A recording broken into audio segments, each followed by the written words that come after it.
बहुत पुरानी बात है। एक देश में एक राजा राज करते थे। उनमें से एक राजा का बहुत सुंदर बेटा था और दूसरे राजा की बहुत सुंदर बेटी थी। दोनों राजाओं के बच्चे शादी के लायक थे, इसलिए दोनों राजा अपने अपने बच्चों के लिए जीवन साथी ढूंढने के लिए लोगों को भेज रखा था। किस्मत की बात कि दोनों राजाओं के दूत आपस में मिले और बातचीत के बीच उन्होंने एक दूसरे को अपने अपने उद्देश्य बताए। उन दोनों को यह सुनकर बड़ा आश्चर्य हुआ जब उन्हें यह पता चला कि दोनों के बाहर निकलने का उद्देश्य एक ही था। दोनों राजा भी आपस में एक दूसरे की टक्कर के थे। इस तरह राजकुमार और राजकुमारी का जोड़ा बहुत अच्छा बनता था। जब राजाओं ने अपने अपने दूतों से उनकी बात सुनी तो उन्होंने अपने आपस में बात की और उन दोनों की शादी तय हो गई। एक दिन तय किया गया और दूल्हा दुल्हन के घर पहुंच गया। शादी की रस्में सब बहुत शानदार तरीके से पूरी की गईं, लेकिन उनकी खुशियों पर एक बादल छा गया। उनकी खुशी कितने कम समय के लिए थी। जब दूल्हा अपनी दुल्हन को लेकर घर लौट रहा था तो रात को वह एक बगीचे में रुका। इत्तेफाक से वह बगीचा परियों का था। ये परियां रात को वहां आती थी। उस रात जब वे वहां आईं तो वहां राजकुमार को देखकर वे उससे प्रेम कर बैठी। उन्होंने उसे अपना बनाने का सोच लिया। उन्होंने उस पर ऐसा जादू डाला कि वह मौत जैसी गहरी नींद में सो गया। अगली सुबह राजकुमारी और दूसरे लोगों ने उसे उठाने की बहुत कोशिश की, पर सब बेकार। उन सबको लगा कि वह मर गया है, तो उन्होंने उसका दुख मनाया और उसके लिए रोए, जैसे कि लोग किसी मरे आदमी के लिए रोते हैं जिससे वे अब कभी बात नहीं कर पाएंगे। यह उनके लिए बड़ी मुश्किल की घड़ी थी। तभी वहाँ पर दो चिड़ियाँ आईं और जहाँ लोग राजकुमार के लिए रो रहे थे उस जगह के पास ही एक पेड़ की शाख पर बैठ गई और आपस में बातें करने लगी। चिड़ा बोला, इन लोगों को इस राजकुमार को दफन नहीं करना चाहिए। चिड़ी बोली, क्यों? चिड़ा बोला, क्योंकि यह अभी मरा नहीं है, शायद कुछ दिन में यह जिंदा हो जाएगा। उनके ये शब्द राजकुमारी के कानों में अमृत की तरह पड़े। उसने तुरंत ही आदेश दिया कि राजकुमार के शरीर को वहीं पड़ने दिया जाए जहां वह है।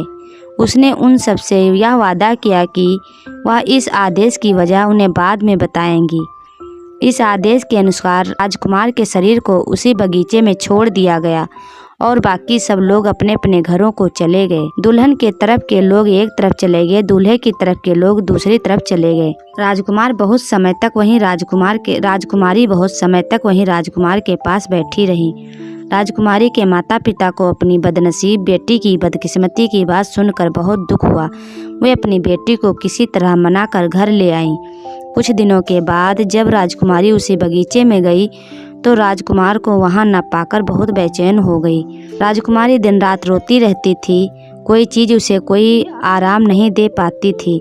हर पल वह राजकुमार के लौटने की राह तकती रहती, पर वह तो आया नहीं। आखिर जब उससे अपना दुख और नहीं सहा जा सका तो उसने अपने पिता से महल छोड़कर इधर उधर घूमने की इजाज़त मांगी।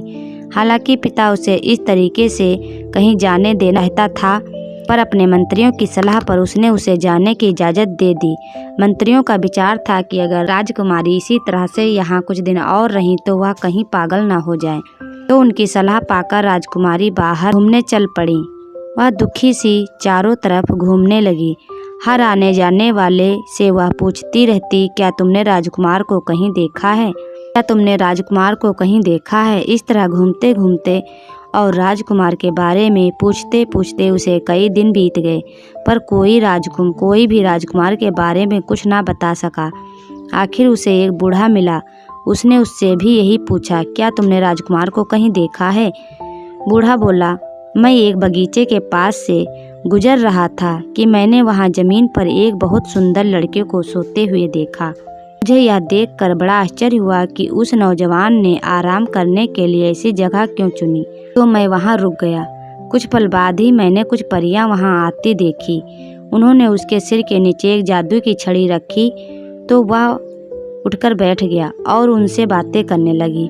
कुछ देर बाद उन परियों ने वह जादू की छड़ी उसके पैरों के नीचे रखी तो वह फिर से लेट गया और सो गया। मैंने बस यही देखा। मेरी तो समझ में आया नहीं कि इन सब का मतलब क्या था। राजकुमारी बोली, आश्चर्य! क्या तुम मुझे उस बगीचे तक ले जा सकते हो जहाँ वह नौजवान सोया हुआ था? बूढ़ा बोला, हाँ हाँ, क्यों नहीं।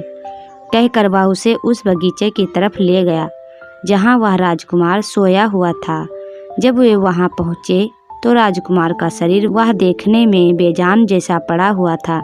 राजकुमारी ने देखा कि जादू की छड़ी अभी भी राजकुमार के पैरों के नीचे रखी हुई थी। उसने तुरंत ही वह छड़ी उसके पैरों के नीचे से निकाल ली और उसके सिर के नीचे रख दी। जैसा कि उस बूढ़े ने उसे बताया था कि वह राजकुमार उठकर बैठ गया। उठते ही उसने राजकुमारी से पूछा, तुम कौन हो? राजकुमारी बोली, मैं तुम्हारी पत्नी हूँ, क्या तुम मुझे नहीं जानते? राजकुमार ने पूछा, तुम यहाँ आई कैसे? राजकुमारी बोली, इन बूढ़े बाबा की सहायता से, कहकर उसने उस बूढ़े की तरफ इशारा कर दिया जो डर के मारे कुछ दूरी पर खड़ा था। वह फिर बोली, आओ उठो और जल्दी से इस भयानक जगह से कहीं दूर चलो। राजकुमार बोला, अफसोस, मैं नहीं जा सकता। परियों को मेरे यहाँ न होने का बहुत जल्दी ही पता चल जाएगा। वे मेरे पीछे पीछे आकर मुझे ढूंढ लेंगी और मुझे मार देंगी। अगर तुम मुझे प्यार करती हो तो यहाँ छड़ी तुम मेरे पैरों के नीचे रख दो और यहाँ से चली जाओ। नहीं, कभी नहीं, ऐसा नहीं हो सकता, राजकुमारी ने कहा। राजकुमार बोला, तो ऐसा करो कि तुम इस पेड़ के खोखले तने में छिप जाओ, क्योंकि तुम यहाँ सुरक्षित नहीं हो। परियां यहाँ कभी भी आ सकती हैं। राजकुमारी ने वैसा ही किया। जैसे ही वह पेड़ के खोखले में तने में जाकर छिपी, परियां वहाँ आईं। उनमें से एक बोली, ओह, यहाँ किसी इंसान की खुशबू आ रही है। दूसरी बोली, लगता है यहाँ कोई इंसान आया है। कहकर 2-3 परियां उस इंसान की खोज में इधर उधर गईं, पर उन्हें कोई मिला नहीं। उसके बाद उन्होंने राजकुमार को जगाया और उससे पूछा कि क्या वह किसी इंसान को जानता था जो उसके आसपास घूम रहा हो। राजकुमार ने साफ मना कर दिया कि उसने किसी इंसान को वहां आसपास घूमते नहीं देखा।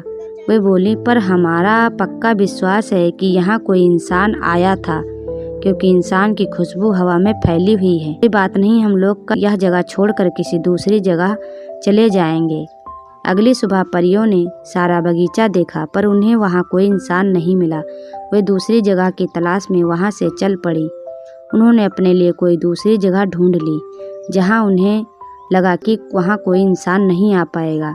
जब वे वहाँ नहीं थी तो राजकुमार ने राजकुमारी से कहा, प्रिय, अब तुम क्या करोगी? वे मुझे किसी दूसरी जगह ले जाएंगी और मैं फिर तुम्हें कभी भी नहीं देख पाऊंगा। बहादुर राजकुमारी बोली, नहीं, ऐसा कभी नहीं होगा। तुम देखना, मैं कुछ फूल इकट्ठा करूंगी। तुम जब यहाँ से जाओ तो उन फूलों को अपने पीछे पीछे बिखेरते जाना, जिससे मुझे पता चल जाएगा कि तुम कहाँ गए हो। कहकर राजकुमारी ने राजकुमार को एक खास किस्म के फूलों का एक गुलदस्ता लाकर दिया। राजकुमार ने उन फूलों को अपने कपड़ों में छिपा लिया और राजकुमारी फिर से अपने उसी पेड़ के खोखले तने में जाकर छिप गई। कुछ देर बाद परियां फिर वहां आईं और राजकुमार को उन्होंने अपने पीछे पीछे आने के लिए कहा। जब राजकुमार उनके पीछे जा रहा था तो वह फूल अपने पीछे फेंकता जा रहा था।